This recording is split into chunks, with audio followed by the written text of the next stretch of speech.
નમસ્કાર વિદ્યાર્થી મિત્રો, 11 સાયન્સના વિદ્યાર્થી તરીકે તમારું ખૂબ ખૂબ સ્વાગત છે.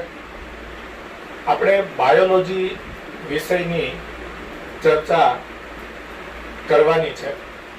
તો બાયોલોજી ગુજરાતીમાં જીવ વિજ્ઞાન. વિદ્યાર્થી મિત્રો, તમે 10મા ધોરણના વિજ્ઞાનમાં પણ બાયોલોજીના ચેપ્ટર ભણેલા છો. એ બાયોલોજીમાં સજીવોનો અભ્યાસ થાય એ સામાન્ય બાબતનો તમને ખ્યાલ છે.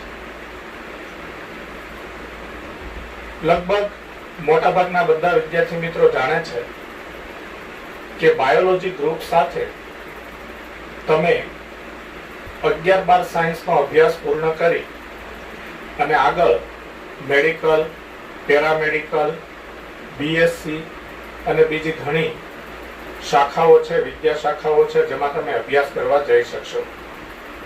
જો તમારે MBBS, BHMS, BAMS, BDS દાંતના ડોક્ટર અને નેચરોપેથી આ 5 બ્રાન્ચમાંથી કોઈ બ્રાન્ચમાં એડમિશન લેવું હોય 12મા ધોરણ પછી, તો તમારે 12મા ધોરણની બોર્ડની પરીક્ષા ઉપરાંત નીટની પરીક્ષા આપવી પડશે.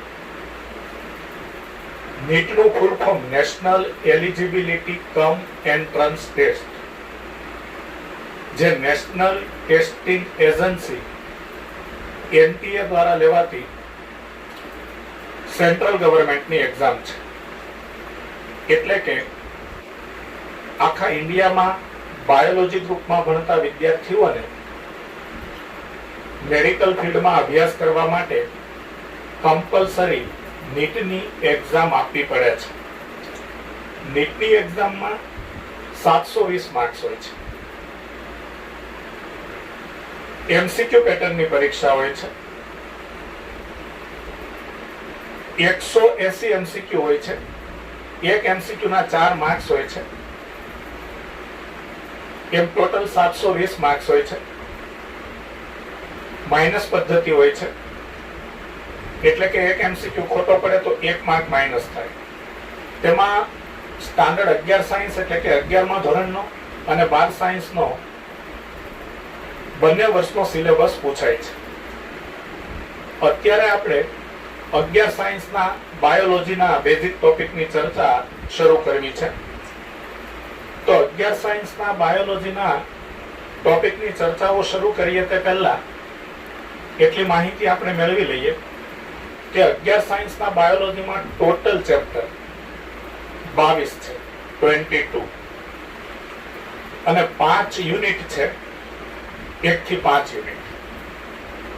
એમાં પહેલું જે યુનિટ છે એ વર્ગીકરણ વિદ્યાનું છે, અને વર્ગીકરણ વિદ્યાના પહેલા યુનિટમાં 1 થી 4 ચેપ્ટર આવે છે. એ 1 થી 4 ચેપ્ટરમાં સજીવ વિશ્વ, જૈવિક વર્ગીકરણ, વનસ્પતિ સૃષ્ટિ અને પ્રાણી સૃષ્ટિ, એમ 4 ચેપ્ટર વર્ગીકરણ વિદ્યાના આપણે પહેલા યુનિટમાં ભણવાના છે.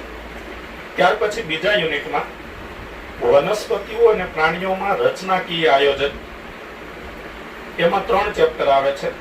ચેપ્ટર 5 સપુષ્પી વનસ્પતિઓની બાહ્યકાર વિદ્યા, ચેપ્ટર 6 સપુષ્પી વનસ્પતિઓની અંતઃસ્થ રચના, અને ચેપ્ટર 7 પ્રાણીઓમાં રચનાકીય આયોજન. ત્યાર પછી ત્રીજા યુનિટમાં કોષ વિશેનો અભ્યાસ કરવાનો છે. તેમાં ચેપ્ટર 8માં કોષ જીવનનો એકમ, ચેપ્ટર 9માં જૈવ અણુઓ, ચેપ્ટર 10માં કોષ ચક્ર અને કોષ વિભાજન. ત્યાર પછી ચોથા યુનિટમાં વનસ્પતિ દેહ ધર્મ વિદ્યા એટલે કે પ્લાન્ટ ફિઝિયોલોજીનો અભ્યાસ કરવાનો છે. આ પ્લાન્ટ ફિઝિયોલોજીના અભ્યાસમાં કુલ 5 ચેપ્ટર છે. ચેપ્ટર 11 થી ચેપ્ટર 15. તેમાં 11મું ચેપ્ટર વનસ્પતિઓમાં વહન, 12મું ચેપ્ટર ખનિજ પોષણ, 13મું ચેપ્ટર ઉચ્ચ કક્ષાની વનસ્પતિઓમાં પ્રકાશ સંશ્લેષણ, 14મું ચેપ્ટર વનસ્પતિઓમાં શ્વસન, અને 15મું ચેપ્ટર વનસ્પતિમાં વૃદ્ધિ અને વિકાસ. અને છેલ્લા 5મા યુનિટમાં 11મા ધોરણના બાયોલોજીના 5મા યુનિટમાં આપણે માનવ દેહ ધર્મ વિદ્યા એટલે કે હ્યુમન ફિઝિયોલોજીનો અભ્યાસ કરવાનો છે. તેમાં 7 ચેપ્ટર છે. ચેપ્ટર 16 થી ચેપ્ટર 22. તેમાં ચેપ્ટર 16 પાચન અને અભિશોષણ એટલે કે મનુષ્યનું પાચન તંત્ર. ચેપ્ટર 17 શ્વાસોશ્વાસ અને વાયુઓનું વિનિમય, તેમાં આપણે શ્વસન તંત્ર જોવાનું છે. ચેપ્ટર 18 દેહ, જળ અને પરિવહન, તેમાં આપણે મનુષ્યનું પરિવહન તંત્ર જોવાનું છે. ચેપ્ટર 19 ઉત્સર્ગ પેદાશો અને તેનો નિકાલ, તેમાં આપણે મનુષ્યનું ઉત્સર્જન તંત્ર જોવાનું છે. ચેપ્ટર 20 પ્રચલન અને હલનચલન, તેમાં સ્નાયુ અને હાડકા વિશે અભ્યાસ કરવાનો છે. ચેપ્ટર 21 ચેતાકીય નિયંત્રણ અને સહનિયમન, તેમાં મનુષ્યના ચેતાતંત્રનો અભ્યાસ કરવાનો છે. અને ચેપ્ટર 22 રાસાયણિક સહનિયમન અને સંકલન, તેમાં મનુષ્યના અંતઃસ્ત્રાવી તંત્રનો અભ્યાસ કરવાનો છે. તો વિદ્યાર્થી મિત્રો, આ માહિતી આપણે 11 સાયન્સના બાયોલોજીના સિલેબસની મેળવી કે ટોટલ તેમાં 22 ચેપ્ટર છે અને 5 યુનિટ છે અને મેં તમને 22 ચેપ્ટરના નામ આપ્યા.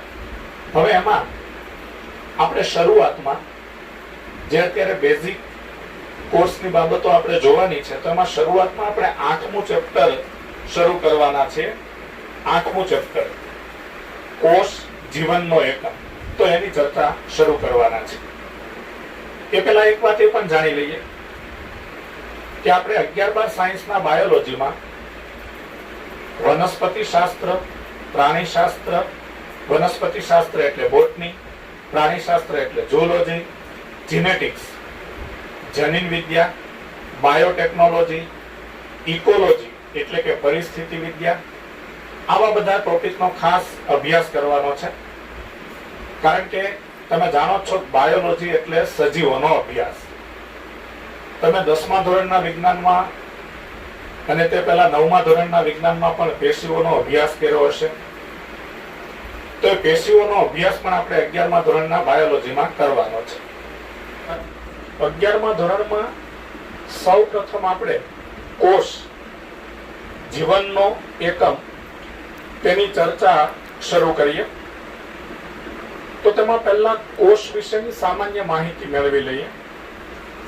તો આપણે બધા જાણીએ છીએ કે આપણી આસપાસ ઘણી બધી વસ્તુઓ, ઘણા બધા પદાર્થો જોવા મળે છે આપણને.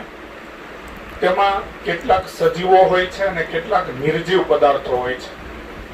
ત્યારે આપણને એક ચોક્કસ સવાલ મગજમાં થાય કે નિર્જીવ અને સજીવ આ બંનેમાં મુખ્ય તફાવત શું છે? કઈ રીતે નિર્જીવ અને જીવંત પદાર્થો એકબીજાથી જુદા પડે છે?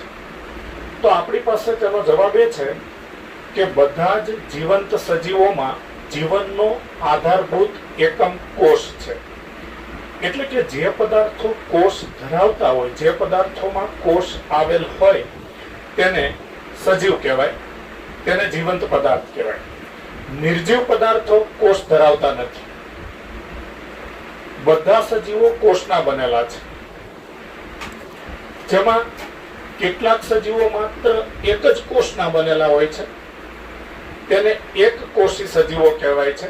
દાખલા તરીકે અમીબા, બેક્ટેરિયા, પેરામિશિયમ વગેરે એક કોષી સજીવો છે.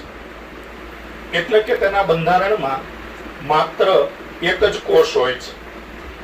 આવા એક કોષી સજીવમાં તેના બધા આવશ્યક કાર્યો એક જ કોષ દ્વારા થાય છે. એટલે કે ખોરાકનું પાચન, ઉત્સર્જન, શ્વસન વગેરે બધી આવશ્યક દેહધાર્મિક ક્રિયા આવા એક કોષી સજીવમાં તેના બંધારણમાં રહેલ એક જ કોષ દ્વારા થાય છે. કેટલાક સજીવો અનેક કોષોના બનેલા છે, તેને બહુકોષી સજીવો કહેવાય છે. વનસ્પતિઓ, પ્રાણીઓ વગેરે બહુકોષી સજીવો છે.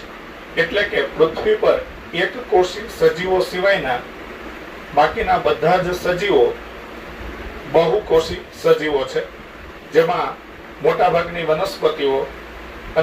હવે આપણે કોષની શોધ વિશેની વાત કરીએ. તો કોષના સંશોધનો અને તેના વિશેનો અભ્યાસ લગભગ 350 વર્ષથી જીવ વિજ્ઞાનમાં થતા આવે છે. રોબર્ટ હુક દ્વારા સૌપ્રથમ કોષની શોધ કરવામાં આવી હતી. 1665માં રોબર્ટ હુકે માઇક્રોગ્રાફિયા નામનું પુસ્તક લખેલું. એક મહત્વનો એમસીક્યુ છે. માઇક્રોગ્રાફિયા પુસ્તક કયા વૈજ્ઞાનિકે લખેલું? Robert Hooke. Anton van Leeuwenhoek નામના વૈજ્ઞાનિકે 1673માં સૌ પ્રથમ જીવંત કોષને જોયો અને તેનું વર્ણન કર્યું. અને ત્યારબાદ રોબર્ટ બ્રાઉને કોષ કેન્દ્રની શોધ કરી. તો કોષના શરૂઆતના સંશોધનોમાં આ વૈજ્ઞાનિકોએ કોષની શોધ વિશે જીવ વિજ્ઞાનમાં ફાળો આપેલો. રિપીટ કરું, રોબર્ટ હુક દ્વારા સૌપ્રથમ કોષની શોધ કરવામાં આવી. 1665માં રોબર્ટ હુકે માઇક્રોગ્રાફિયા નામનું પુસ્તક લખેલું.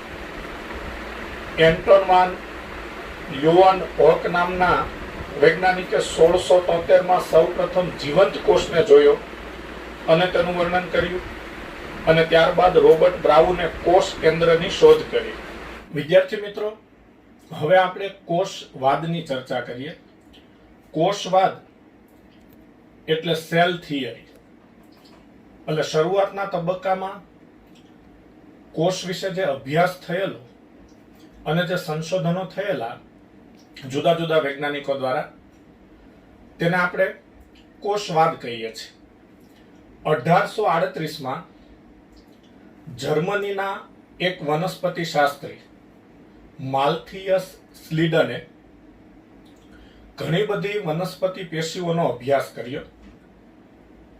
એટલે કે વનસ્પતિ પેશીઓ વિશે તેમણે અવલોકન કર્યા અને એવું દર્શાવ્યું કે બધી જ વનસ્પતિ પેશીઓ વિવિધ પ્રકારના કોષોની બનેલી હોય છે.